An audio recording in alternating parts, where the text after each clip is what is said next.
Indeed में आपने कोशिश ये करनी है कि जिस सिटी, एक तो आपने सिटी का वो लगाया होगा फ़िल्टर सर्च में, तो आपको इधर सिटी देखने की ज़रूरत नहीं है।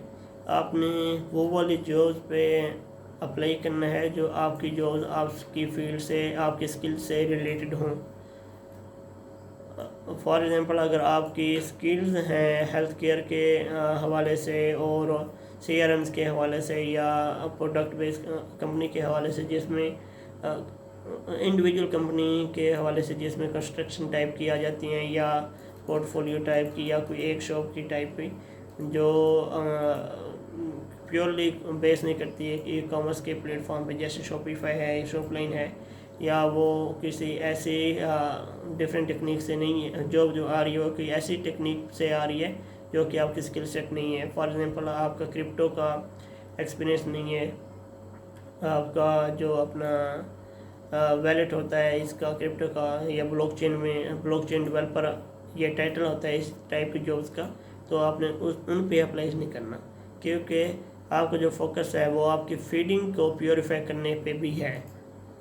मैं ये नहीं कह रहा कि आपने एक्चुअली जब बंदा स्टार्टिंग में अप्लाई करना शुरू होता है तो उसका माइंड सेटअप ये भी होना चाहिए कि मैं जिस कंपनी में जॉब अप्लाई कर रहा हूँ वो एक सॉफ्टवेयर कंपनी है, और उसमें अगर बैकएंड की जॉब्स का पोस्ट आ रही है तो इसमें ये नहीं होगा कि फ्रंट एंड डेवलपर उसमें होंगे नहीं, वो सारी पूरी कंपनी बेस करती होगी बैक एंड डेवलपमेंट पे।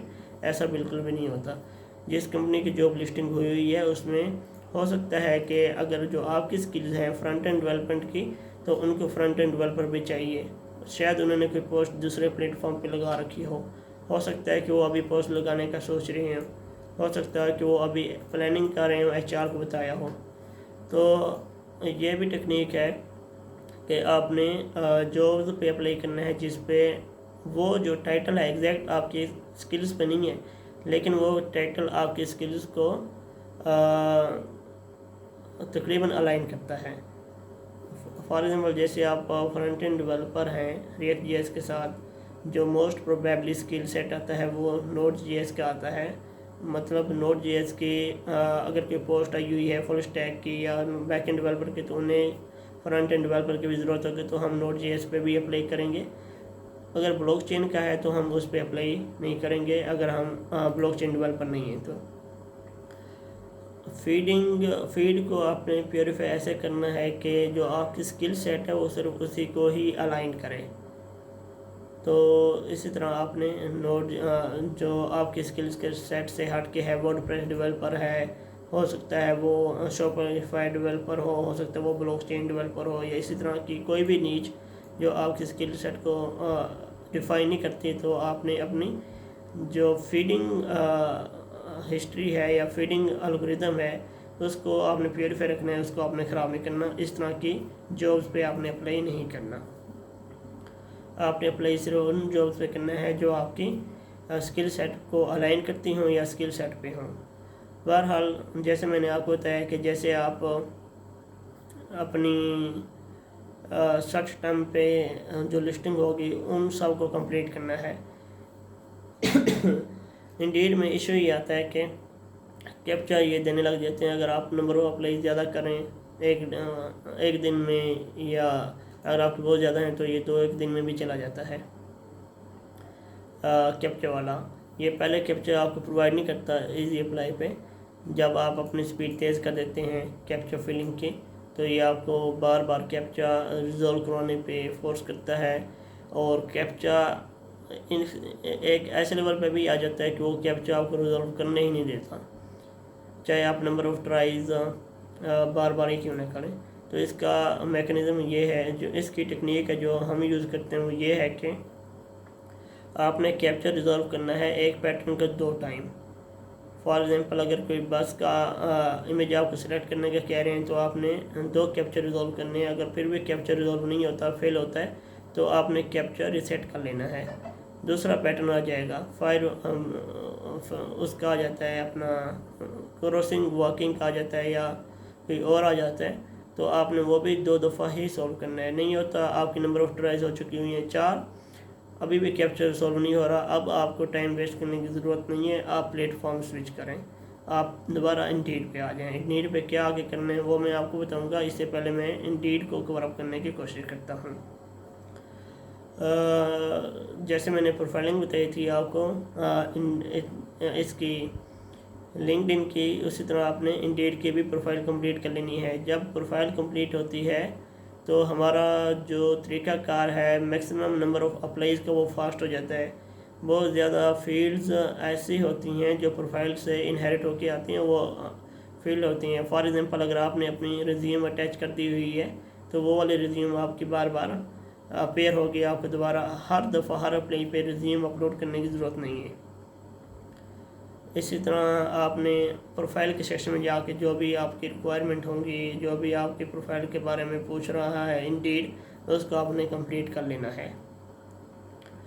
और आपने फोकस करना है अपनी इस पे जो फीड करता है इंडीड आपको, उस पर आपने फोकस करना है। जो फीडिंग का रिज़ल्ट है वो ख़राब ना हो, ये आपने हर दफ़ा फोकस करना है। फॉर एग्ज़ाम्पल अगर आपको जॉब अप्लाई करते हुए 2 साल हो गए हैं, जहाँ पे आपने कोई ऐसे भी लम्हात आए होंगे कि क्विक अप्लाईज की होंगी, कुछ ऐसे भी लम्हात आए होंगे कि आपने आराम से स्लो एंड स्टडी अप्लाईज की होंगी इंटरनेशनल लेवल्स की जॉब्स पे। आपने मज़ीद अगर पाकिस्तान का कंट्री सेलेक्ट की हुई है तो उसकी फीडिंग अलग होगी, डिफरेंट कंट्रीज़ की अलग होगी। फीडिंग पे आपने फोकस करना है, हर टाइम ही करना है, चाहे आप जिस लेवल पे भी हों। और सिटी बाय सिटी, जैसे मैंने आपको लाहौर का बताया, लाहौर के आपने सारे अप्लाईज कर ली हुई हैं तो आप इस्लामाबाद की तरफ फोकस करें। इस्लामाबाद से पहले रावलपिंडी की तरफ फोकस करें। वो मैं आपको लेवल ऑफ एक्सपीरियंस बता चुका हूँ कि आपका लेवल अगर इतने एक्सपीरियंस आपके एक्सपीरियंस का लेवल अगर इतना है तो आपने किस सिटी को टारगेट करना है, वो मैं पिछले पार्ट में बता चुका हूँ। आप मज़ीद उसे समझ लें। अपने एक्सपीरियंस के स्लैब्स में आपने जाके उस सिटीज़ को टारगेट करके अप्लाईज करनी है। अगर आपका एक्सपीरियंस है तकरीबन अपना ज़्यादा है तो आपको जॉब जितना जल्दी चाहिए उतना कम सिटी को टारगेट करके करें तो आपको ज़्यादा जॉब मिलने के चांसेस हैं। फॉर एग्ज़ाम्पल अगर आपका एक्सपीरियंस है 6, 7, 8 साल तो दुबई की या इंटरनेशनल लेवल की कंपनीज़ की जो हायरिंग है वो आपकी हो सकती है, उसके चांसेस हैं। लेकिन उससे ज़्यादा चांसेस हैं लाहौर की हायरिंग के, तो क्यों ना आप उनसे पहले लाहौर की हायरिंग कर लें, स्टेबल हो जाएं, फिर बाद में आप इंटरनेशनल मार्केट लेवल की जॉब को भी हंट कर सकते हैं। अच्छा, अब मैं आता हूँ इंडीड पे और लिंक्डइन पे हमने जॉब्स अप्लाई करने का जो टाइम है वो कैसे रिड्यूस करना है। हमने कोशिश ये करनी है कि जो जॉब अप्लाइंग का टाइम है वो हमने कम से कम यूज़ करना है जितना हम कम यूज़ कर सकते हैं। फॉर एग्ज़ाम्पल जो फील्ड्स होती हैं, चाहे वो इंडीड की हों चाहे वो लिंक्डइन की हों, स्टैंडर्ड फील्ड्स बहुत ज़्यादा आती हैं जो कि बार बार रिपीट हो रही होती हैं। वो फील्ड्स मोस्टली यही होती हैं कि आपका एक्सपीरियंस कितना है, आपकी करंट सैलरी कितनी है, आपकी एक्सपेक्टेड सैलरी कितनी है, वो आपने करेक्ट फिलिंग करनी है। क्योंकि वो एक ऐसी फीलिंग है जो कि ऑटोमेटिकली आगे जाके फिल होना स्टार्ट हो जाएंगी और वो करेक्ट होनी चाहिए। वो जब आप पहले प्रायोरिटी में उन्हें करेक्ट कर लेंगे तो आपके आने वाली नेक्स्ट अप्लाई जितनी भी ज़्यादा भी हों वो करेक्ट इन्फॉर्मेशन भेजती रहेंगी, उसके लिए आपके पास जॉब के चांसेस ज़्यादा होंगे। और आपने कोशिश ये करनी है कि जो बाकी फील्ड्स आती हैं जो आपको डिटेल लेती हैं, वो हो सकता है कि आप हमारी उस कंपनी के बारे में क्या सोचते हैं, या आपने कोई भी इंडिविजुअल प्रॉब्लम पे कितना टाइम लगाया है, इंडिविजुअल स्किल पे कितना टाइम लगाया है, कोई ऐसा इशू जो आपने रिजॉल्व किया हो तो उसमें आपने क्या सीखा हो, या इस तरह के जो कस्टम उन्होंने अपने क्वेश्चन बिल्ड किए होते हैं उन पे आपने टाइम थोड़ा लगाना होता है। आपने कोशिश ये करनी है कि अक्सर बाज़ औक़ात कोई ऐसी जॉब लिस्टिंग हुई होती है उसमें 10 से 15 फील्ड्स होती हैं जो आपके बारे में पूछ रही होती हैं, हर किस्म की जजमेंट के हवाले से। हायरिंग प्रोसेस करने से पहले वो आपकी जजमेंट तो है जो है वो आपसे ही मांग लेते हैं फील्ड्स के एंड से। मतलब फील्ड्स वो ऐसे ही मॉडिफाई करते हैं कि उनके पास आपके बारे में ज़्यादा से ज़्यादा डाटा जा सके और वो आपको सेलेक्ट कर सकें उस डाटा के बेस पे। ये बहुत कम कंपनीज होती हैं इस तरह की, नहीं तो कंपनीज के पास सॉफ्टवेयर होते हैं जो आपके रिज्यूम्स को रीड करके वहाँ से ही उनके पास ATS स्कोरिंग के हवाले से रिजल्ट्स मिल जाती हैं और वो ATS स्कोरिंग जिसकी ज़्यादा होती है उसको ही हायर करते हैं। मज़ीद वो जो ये ATS स्कोरिंग का प्रोसीजर है वो फील्ड पे ले आते हैं। तो जैसे मैं आपको बता चुका हूँ इस तरह की कंपनीज बहुत कम होती हैं। आपने इस तरह की कंपनीज पे ज़्यादा टाइम वेस्ट नहीं करना। आपने क्या करना है, अगर वो टेक्स्ट फील्ड है तो डॉट डॉट डॉट, अगर वो नंबरिंग फील्ड है तो ज़ीरो, या कोई उस नंबर ऑफ प्रोजेक्ट्स आपने कितने किए हुए हैं, फॉर एग्जांपल कोई कंपनी पूछती है, अगर वो एक स्टैंडर्ड फील्ड है तो वेल एंड गुड है, आप अपना एक्चुअल नंबर बताएं।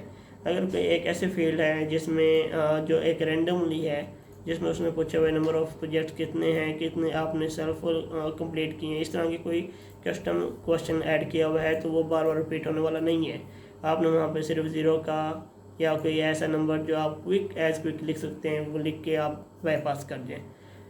आपने कोशिश ये करनी है फील्ड पे के एंड पे भी आपने अपना टाइम सेव करना है। हर फील्ड को आपने मिनिमम टाइम देना है। जैसे मैं आपको पूछता हूँ कि आप कितना जल्दी ज्वाइन कर सकते हैं, आपको अगर वो नंबरिंग फील्ड है तो नंबर ऑफ डेज सोचना लिखने की ज़रूरत नहीं है। अगर आप क्विक कर सकते हैं तो आप ज़ीरो लिख दें। अगर वो नंबरिंग फील्ड भी है, इमीडिएटली लिखने से अच्छा है कि आप ज़ीरो लिख दें, उसका मतलब भी इमीडिएटली ही होता है। इमीडिएटली के करैक्टर ज़्यादा हैं ज़ीरो के मुकाबले में, ज़ीरो एक करैक्टर है। तो इस तरह आपने कोशिश ये करनी है कि आपने मिनिमम टाइम में मैक्सिमम फील्ड्स फिल करनी है और गो थ्रू करना है, किसी फील्ड पे स्टक नहीं होना, ज़्यादा टाइम कंज्यूम नहीं करना। हाँ, लर्निंग पर्पज़ के लिए आप करना चाहें तो वेल एंड गुड है, मार्केट में क्या चल रहा है क्या हो रहा है उस पर्पज़ के लिए ठीक है। लेकिन अगर आपने जो भी जल्दी हंट करनी है तो इन फील्ड्स पे टाइम वेस्ट करने का कोई फ़ायदा नहीं है। आपने कोशिश ये करनी है कि कम से कम टाइम में मैक्सिमम फील्ड फिल करके आप उस जॉब की हायरिंग को उस जॉब लिस्टिंग की रिक्वायर्ड फील्ड को फिल करके उसको कंप्लीट करें। नेक्स्ट मैं लिंक्डइन का बताता हूँ।